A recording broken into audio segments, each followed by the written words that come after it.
ఎప్పుడూ అమ్మాయిలే గెలవాలి, హ్మ్. అమ్మాయి సీజన్ టైటిల్ గెలవాలి అని చెప్పే శోభ ఎప్పుడు ప్రియాంకకి పెద్దగా సపోర్టివ్గా అనిపించలేదు మా ఎవరికి. ఈవెన్ లాస్ట్ వచ్చే రోజు కూడా పాయింట్స్ అన్ని అమర్కి ఇచ్చే బదులు ప్రియాంకకి ఇస్తే ప్రియాంకనే గెలిచే ఛాన్సెస్ ఉంటాయి కదా. ఇప్పుడు పాయింట్స్ ఇవ్వడం ఇట్స్ నా ఇష్టం కదా అండి.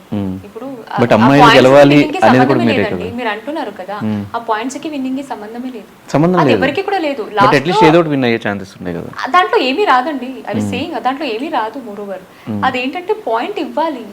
అండ్ మోరోవర్ అది లాస్ట్ టైం సందీప్ మాస్టర్ ఇచ్చారు ఆ పాయింట్, ఆల్రెడీ ప్రియాంక దగ్గర కూడా పాయింట్ ఉంది, నాకు అమర్కి ఇవ్వాలనిపించింది ఇచ్చాను. ఆ ట్రోఫీకి ఆ మ్యూచువల్ ఫండ్ కి సంబంధమే లేదండి. మోరోవర్ ఇప్పుడు నేను ప్రియాంక ఉన్నప్పుడు అమ్మాయి గెలవాలన్నప్పుడు ఒకవేళ నేను గెలిస్తే పర్లేదు నువ్వు తీసుకొని షేర్ చేయలేము కదా అండి. సో అట్లా అది ఉంటుంది అంతే. అలా అనేసి ఇప్పుడు గెలవలేదనేసి నేను ఎక్కడా చెప్పలేదే. అండ్ ఈ రాజమాతల టాస్క్లో ఎవరిని కావాలని ఏమన్నా గ్రడ్జ్తో టార్గెట్ చేశారా? నిజంగా లేదండి, గ్రడ్స్ పోయి నేను ఎందుకు ఎవరి మీద పెట్టుకుంటానండి. నన్ను చూస్తే నేను అంతా ఓపెన్ గా అడుగుతున్నాను, నాకు అనిపించింది చెప్తున్నాను. అంటే పర్టికులర్ గా ఆ ఎపిసోడ్ లో టూ మచ్ ఆఫ్ డామినేషన్ అనిపించింది నాకు. గ్రజ్ ఉంటే లోపల దాచుకొని ఏదో గురి పెట్టి సీక్రెట్ గా ప్లాన్ చేసి కొట్టాలని నేను ఎప్పుడు చూడనండి. గ్రజ్ ఉందా బ్రో, నాకు నీ మీద గ్రజ్ ఉంది బ్రో, నాకు నచ్చట్లేదు, నువ్వు నీకే వేస్తా, నిన్నే సపోర్ట్ చేస్తా, ఎవరైనా నచ్చలేదని సపోర్ట్ చేస్తా, నేను ఓపెన్ గా చెప్తాను. నేను మనసులో పెట్టుకొని గ్రజ్ అసలు లేదండి, నాకు అనిపించింది మనం చేసాం అంతే. బట్ నేను ఉండింటే నిన్నే పెట్టేదాన్ని అన్నారు కదా ఎవరిని నామినేషన్స్ లో.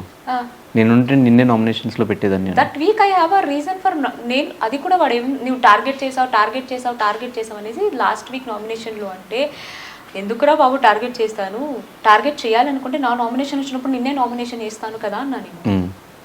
అమర్ త్రూ ఎందుకు నేను చేయాలి, నీ మీద పాయింట్ ఉంటే నేను డైరెక్ట్ నీకు నామినేషన్ వేస్తాను కదా, అది నేను క్లారిటీ ఇచ్చాను.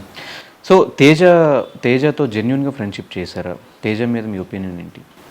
తేజ మీద ఒపీనియన్ ఏంటి, జెన్యున్గానే ఫ్రెండ్ వాడు, నాకు మంచి ఫ్రెండ్. బట్ వచ్చే ముందు వీడిని నమ్మకూడదు, నిన్ను నమ్మకూడదు, అమర్ నా ఫ్రెండ్, ఇలాంటి మాట్లాడారు కాబట్టి. తేజకి చెప్పానా వేరే పర్సన్ కి చెప్పాను? తేజకే చెప్పారు. ఎందుకు చెప్పారని అడుగుతున్నా క్వశ్చన్. నాకు అనిపించింది చెప్పాను. నేను నమ్మి తప్పు చేశా, నేను వాడికి చెప్పాను కదా, అరే నాకు నచ్చలేదురా నువ్వు చేయడం, నేను నమ్మకూడదురా నిజంగా, ఎందుకంటే ఒక మాట అన్నాడు నేను తీసుకోలేకపోయాను. బికాస్ నేను చెప్పడం వల్ల అమర్ నీది సంచి తీసుకోవడానికి ఒప్పుకున్నాడు అంటే నాకు హర్ట్ అయింది. బికాస్ నీకు ముందే నాకు తెలుసు అమర్ కూడా, అండ్ నేను చెప్పాల్సిన అవసరం లేదు. ఇప్పుడు ఒక ఫ్రెండ్ అంటే ఒక కనెక్షన్ ఉంటుంది కదండి, మీకు అవసరం ఉన్నప్పుడు మీకు నా తరపు నుంచి ఏదైనా హెల్ప్ కావాలంటే మీరు నాకు వచ్చి చెప్పాల్సిన అవసరం లేదు, ఐ డూ ఇట్ అంతే కదా, నేనే తీసుకొని నేను చేస్తాను.